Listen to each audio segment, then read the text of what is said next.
Hello friends, मैं पूनम राणा आप सबों का स्वागत करती हूं आपके अपने YouTube channel JPSC with Poonam में।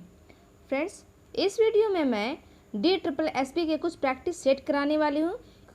इसमें मैंने टॉप 50 क्वेश्चन को सिलेक्ट किया है, जहां से आपके एग्ज़ाम में क्वेश्चन आने की पूरी संभावना है। तो वीडियो के अंत तक बने रहिएगा। तो फिर चलिए वीडियो को स्टार्ट करते हैं। पहला क्वेश्चन है, औद्योगिक क्रांति का प्रादुर्भाव सर्वप्रथम किस देश से हुआ है? इसका सही आंसर होगा ऑप्शन ए, ब्रिटेन से। दूसरा क्वेश्चन है, औद्योगिक क्रांति ने सबसे पहले किस उद्योग को प्रभावित किया? तो इसका सही आंसर है ऑप्शन ए, सूती वस्त्र उद्योग को। तीसरा क्वेश्चन है, औद्योगिक क्रांति शब्द का सर्वप्रथम प्रयोग किसने किया? तो इसका सही जवाब हो जाएगा ऑप्शन सी, ब्लॉकी ने। सन 1837 ईस्वी में सबसे पहले ब्लॉकी ने औद्योगिक क्रांति शब्द का प्रयोग किया। अगला है, औद्योगिक क्रांति के समय ब्रिटेन में किसका शासन था? तो इसका सही आंसर हो जाएगा ऑप्शन सी, जॉर्ज तृतीय का शासन था। 18वीं सदी में कृषि क्रांति कहाँ पर हुई थी? इसका सही आंसर है इंग्लैंड। औद्योगिक क्रांति के दौरान ऊर्जा के नए स्रोतों में क्या क्या शामिल था? तो पेट्रोलियम भी शामिल था, कोयला भी शामिल था, विद्युत भी शामिल था। इसका मतलब इसका आंसर हो जाएगा ये सभी।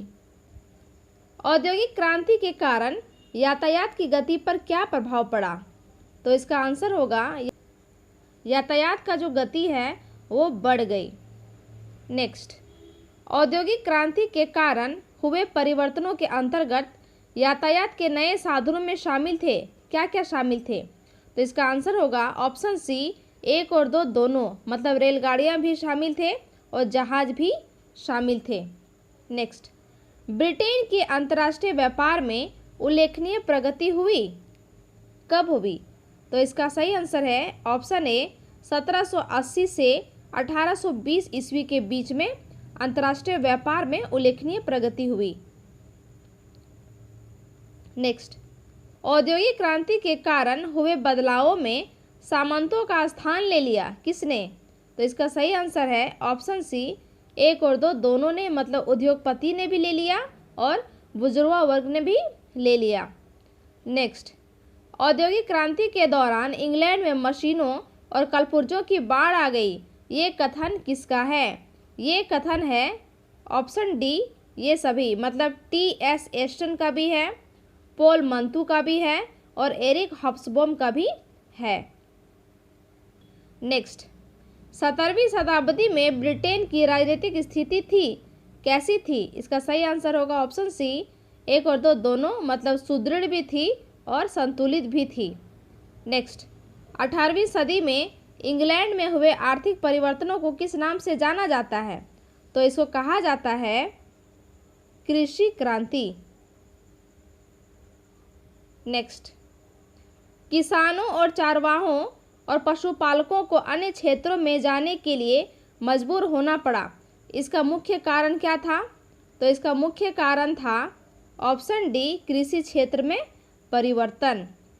नेक्स्ट, इंग्लैंड में बंदरगाहों का निर्माण सरलतापूर्वक कर लिया गया क्योंकि वह समुद्रों से घिरा हुआ था।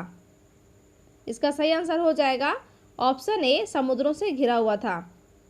नेक्स्ट, इंग्लैंड में नदियों द्वारा लाया या ले जाने वाला माल समुद्र तटीय जहाज़ों तक आसानी से पहुंचाया जाता था, इसका मुख्य कारण क्या था? तो इसका मुख्य कारण था नदियों के नौचालनीय भाग समुद्र से जुड़े हुए थे। ऑप्शन 4 इसका सही आंसर हो जाएगा। नेक्स्ट, ब्रिटेन में जहाज निर्माण का कार्य तेजी से हुआ, क्यों हुआ? तो इसका सही आंसर है ऑप्शन ए, कोयला क्षेत्र समुद्र तट के नज़दीक स्थित था, इसी वजह से। नेक्स्ट, ब्रिटेन में औद्योगिक क्रांति के विकास में पूंजी की उपलब्धता भी एक मुख्य कारण थी, क्योंकि? तो इसका सही आंसर क्या हो जाएगा? ऑप्शन ए, पूंजी का उपयोग उत्पादक कार्यों में होता था।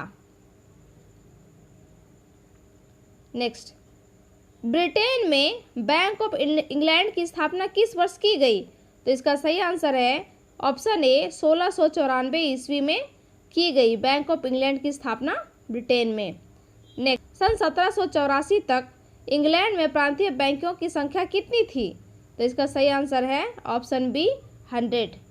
नेक्स्ट, विस्तृत औपनिवेशिक साम्राज्य के कारण इंग्लैंड में औद्योगिक क्रांति की संभावनाओं को बल किस तरह मिला? तो इसका सही आंसर बनेगा ऑप्शन सी 1 और 2 दोनों, मतलब कच्चे माल की उपलब्धता भी सही है और उत्पादित माल के लिए बाजार की प्राप्ति भी बिल्कुल सही कथन है। नेक्स्ट, कपास से बिनोलों को अलग करने के यंत्र का आविष्कार कब किया गया?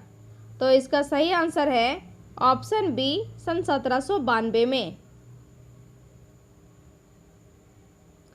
नेक्स्ट, इंग्लैंड में वैज्ञानिक प्रगति के परिणाम स्वरूप वस्त्र व्यवसाय के लिए औद्योगिक केंद्र बन गए थे। कौन कौन? तो लंकाशायर भी था, मैनचेस्टर भी था और लिवरपूल भी था। इसी वजह से इसका आंसर हो जाएगा, तो इसका आंसर हो जाएगा ऑप्शन डी, ये सभी। कौन कौन थे? लंकाशायर, लिवरपूल और मैनचेस्टर। नेक्स्ट, फ्लाइंग शटल और स्पिनिंग जिनी के प्रयोग से कपड़े का निर्माण कार्य कितना अधिक बढ़ गया था? इसका सही आंसर है ऑप्शन बी 8 गुना बढ़ गया था। नेक्स्ट, ढलवां लोहा गलाने की तकनीक कब खोजी गई? ये खोजी गई थी 1760 ईस्वी में।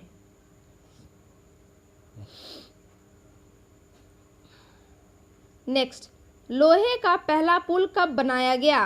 तो ये बनाया गया सन 1799 ईस्वी में। नेक्स्ट, लोहे के प्रथम जहाज का निर्माण कब किया गया? ये किया गया ऑप्शन सी 1790 ईस्वी में। नेक्स्ट, इंग्लैंड में कोयला उत्पादन में काफ़ी वृद्धि हुई।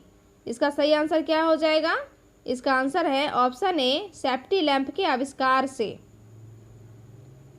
29 नंबर, सेफ्टी लैंप की आविष्कारकर्ता कौन है? इनका नाम है ऑप्शन बी हम्फ्रे डेवी ने। Humphry Davy.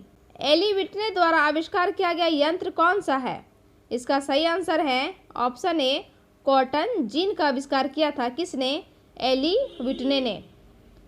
फिर है, औद्योगिक क्रांति से पहले काते गए सूत की रंगाई के लिए क्या उपयोग में लाया जाता था?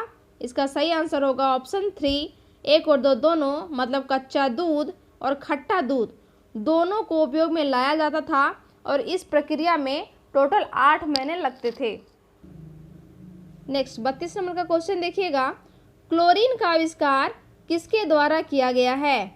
इसका सही आंसर है ऑप्शन ए शीले ने। नेक्स्ट, सड़क निर्माण की नई विधि के आविष्कारकर्ता कौन है? इसका सही आंसर है option A John Loudon McAdam. John Loudon McAdam. Next, England में पहली नहर कब बनाई गई? ये बनाई गई ऑप्शन बी 1761 ईस्वी में। नेक्स्ट, जेम्स ब्रिडली द्वारा निर्मित नहर का नाम क्या है? तो इसका नाम है option D Worsley canal. Next, England में जलमार्ग के विकास के परिणाम स्वरूप कोयले की कीमत पर क्या असर हुआ? तो इसका सही आंसर हो जाएगा ऑप्शन 3 कोयले की कीमत जो है आधी हो गई। 37 नंबर, स्वेज नहर का निर्माण कब किया गया? स्वेज नहर का निर्माण हुआ है सन 1869 ईस्वी में। नेक्स्ट, स्वेज नहर के निर्माण का कार्य पूरा होने के मुख्य लाभ क्या थे? तो मुख्य लाभ ये था कि भूमध्य सागर लाल सागर से मिलने लगा। और आपको पता है कि स्वेज नहर किसको किसको जोड़ता है?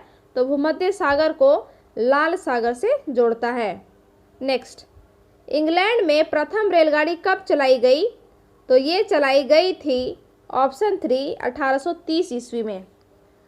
40 नंबर का क्वेश्चन देखिएगा, इंग्लैंड में पहली रेलगाड़ी किन शहरों के बीच चलाई गई? तो ये चलाई गई थी मैनचेस्टर से लिवरपूल। 41 नंबर क्वेश्चन देखिएगा, सुमेलित करना है। वर्सली कैनाल कब बना है? वर्सली कैनाल बना है सन 1761 ईस्वी में। फिर स्वेज नहर 1869 ईस्वी में बना है। वाष्प चालित नौका ये 1807 ईस्वी में बना है। और प्रथम रेलगाड़ी जो बना है वो सन 1830 ईस्वी में बना है। तो इसका सही आंसर हो जाएगा ऑप्शन ए 3241। ध्यान दीजिएगा, वर्षनी केनाल 1761 में बना, स्वेज नहर 1869 में बना, वाष्प चालित नौका जो है ये 1807 में बना, और प्रथम रेलगाड़ी जो है ये 1830 में बना। नेक्स्ट, अधिकांश इंग्लैंड रेलमार्ग से कब तक जुड़ गया था? ये जुड़ गया था सन 1850 ईस्वी तक। नेक्स्ट, इंग्लैंड के समुद्र तटों के मध्य टेलीग्राफ के तारों को किस वर्ष बिछाया गया? तो इसका सही आंसर है ऑप्शन बी 1851 ईस्वी में। 44 नंबर देखिएगा, निम्न कथनों पर विचार कीजिए। यातायात और संचार वाहन एक दूसरे के पूरक हैं। संचार वाहन के साधनों को विकास के अभाव में यातायात व्यवस्था सुचारू रूप से कार्य नहीं कर सकती। और तीसरा कथन है, 19वीं सदी में विद्युत के आविष्कार के फलस्वरूप संचार व्यवस्था में भी विद्युत का प्रयोग प्रारंभ हो गया। इसका सही आंसर है ऑप्शन डी 4 होगा। मतलब 1, 2, 3 तीनों सही है। मतलब यातायात और संचार वाहन एक दूसरे के पूरक हैं। संचार वाहन के साधनों के विकास के अभाव में यातायात व्यवस्था सुचारू रूप से काम नहीं कर सकती। और तीसरा कथन है, 19वीं शताब्दी में विद्युत के आविष्कार के फलस्वरूप संचार व्यवस्था में भी विद्युत का प्रयोग प्रारंभ किया गया। सभी कथन सही हैं। नेक्स्ट, इंग्लैंड में विद्युत टेलीफोन और टेलीग्राफ का आविष्कार किसने किया? सही इसका आंसर है ऑप्शन सी चार्ल्स व्हिटले ने। नेक्स्ट, 46 नंबर, किस वर्ष अटलांटिक महासागर में टेलीग्राफ के तारों को बिछाकर विश्व के देशों को परस्पर संपर्क सूत्र में जोड़ा गया? इसका सही आंसर है ऑप्शन बी सन 1866 ईस्वी में।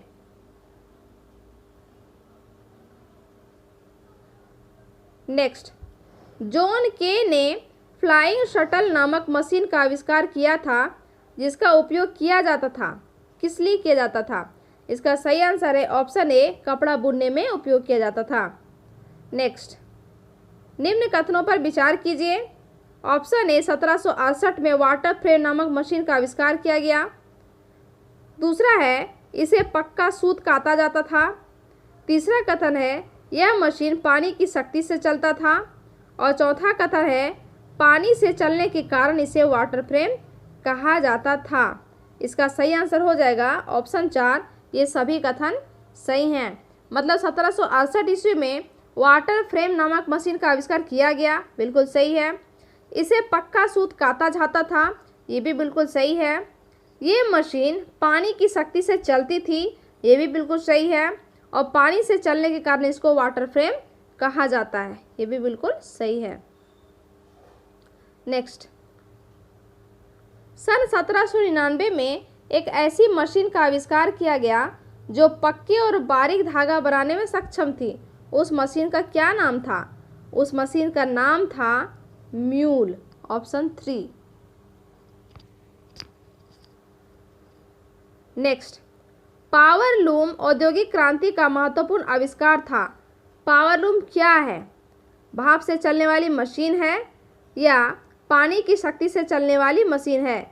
इसका सही आंसर हो जाएगा ऑप्शन ए, ये भाप से चलने वाली मशीन है। फ्रेंड्स, इस वीडियो में बस 50 क्वेश्चन करेंगे।